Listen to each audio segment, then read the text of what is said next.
Okay, so today we're going to be doing the second part of the basics series. The first part, if you remember, was on ISO, and this is going to be on shutter speed. So what we're going to do is we're going to take a semi-technical dive into shutter speed and what that means when you're taking a photo. Of course, we're also going to have a couple practical examples thrown in there, and by a couple I mean one.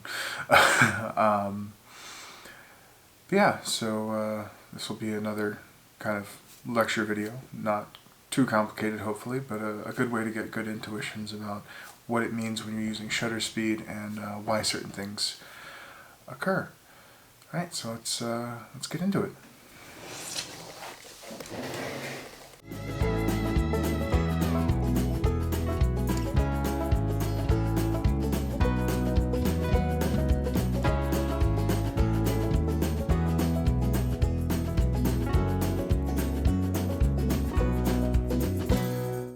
Right, well, we've already looked at ISO, and now we're going to look at shutter speed. So, very simply put, all shutter speed is how fast the shutter moves, right?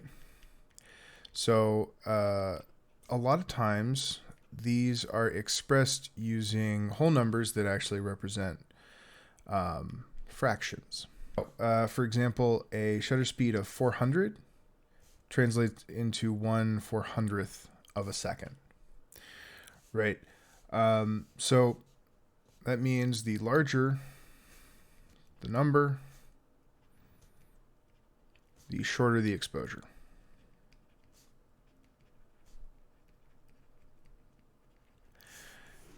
And, of course, the shorter the exposure, the darker the image.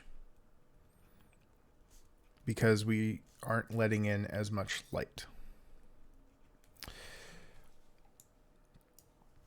And this works just as ISO did on stops. So one stop is equal to twice as much light, or half as much light, depending on how you want to look at it.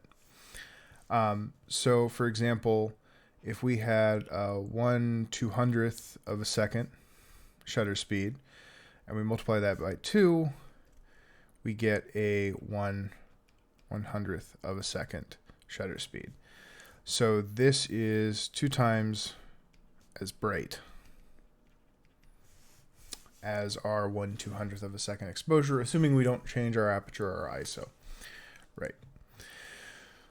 So it's real simple. We can also see that if we have 1 over, say, 400 seconds, and we divide it by 2, we get 1 over 800.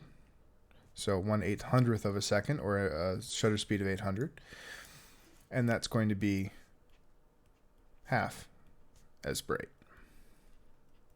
So just like ISO, you multiply it by 2, you divide it by 2, it has a similar effect. Now, the main thing to consider when discussing shutter speed is the ability of the shutter speed to freeze motion.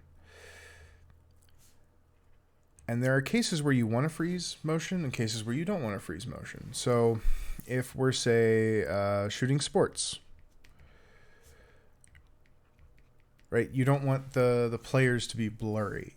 However, if you're, sometimes you want to get blurry motion, which sounds bad, but things like waterfalls, for example, it can kind of smooth out the look of the waterfall and make it more prominent, make it look nicer in your image. Not everybody agrees that you should blur waterfalls. Some people prefer to try and freeze as much motion in the waterfall as possible.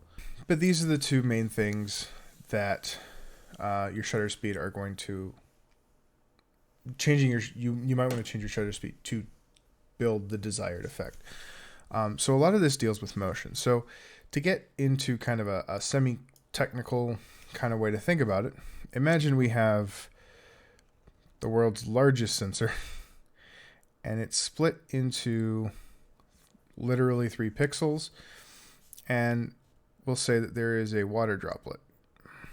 Okay, So if the water droplet passes by a pixel, we'll put an X in it to indicate that that pixel is filled. Now, if the water droplet is moving fast enough, we're going to end up filling in multiple boxes, right? Even though the water drop is not, like, by the time the water drop activates down here, the water drop has moved here and is no longer here, right? So it's going to register in both. So let's say we get 2 boxes with a shutter speed of 1/10 of a second, right? Well, assuming an ideal world and all that, if we have another sensor over here and our shutter speed is, let's say, 1/100th of a second, and we have a similarly falling water droplet, it'll only hit the top pixel, for example. And by the time that it gets down to here, the shutter has already stopped any light from getting to the sensor. So here we're going to get a water droplet that looks something like that. And here we're going to get a water droplet that looks exactly like it did up here.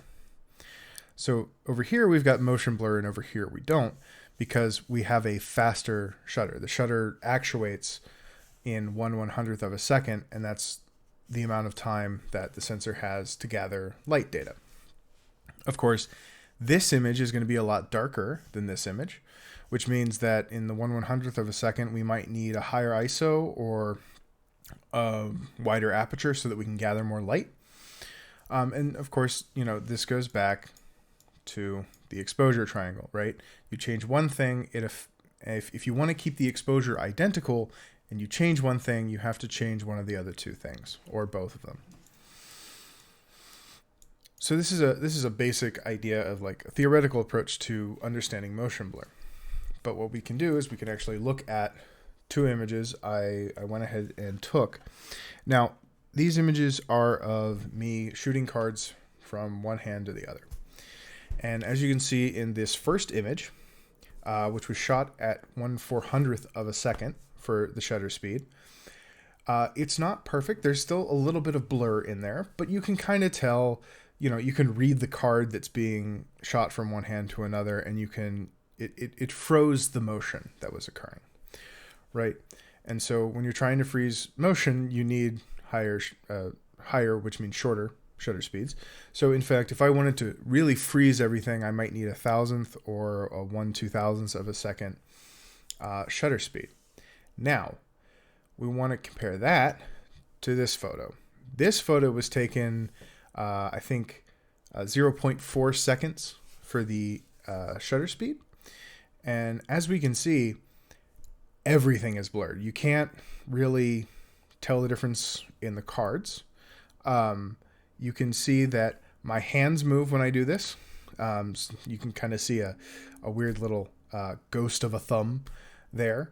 And so what we're seeing is the motion blur because we're using a longer shutter speed. And as you can also tell, the desk doesn't look like it's changed because we had the camera on a tripod. So the camera wasn't moving at all. If you're using a long shutter speed and you want things to be crisp and not have any motion blur, obviously you have to have no motion in the frame. But maybe you want this kind of a photo because it kind of implies the motion better than previously. Previously in the first photo, which we'll put up again, as you can see, it looks like the cards are kind of floating in midair, right? And maybe that's the effect you want.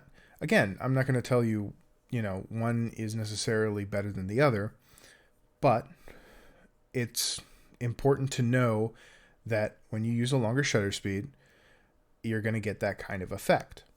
But in general, if you want your sharpest possible photos, if you want to start freezing motion, you really have to get below 1/100th of a second, 1/200th of a second, so on and so forth. And in fact, it depends on your lens. So longer lenses require shorter shutter speeds to be stable because any little bit of motion is magnified. All right, so that's pretty much it. On the note of getting the sharpest images you can with different lenses, Generally, what you want to do is follow the reciprocal rule. So if you're shooting at 24 millimeters, you want to shoot with at least 1/24th of a second shutter speed. 200 millimeters, 1/200th of a second. Now I like to give myself a little breathing room and go a little bit faster, because sometimes, when I'm exhausted after I've been hiking, I might be, my hands are shaking a little bit more than they would normally, right? So I like to double that. So if I'm shooting at 24, 1/48th of a second. If I'm shooting at 200, 1/400th of a second. And that's pretty much it for shutter speed. Not too complicated of a topic, pretty intuitive, but still important to go over. Well, that's it. So I'll see you.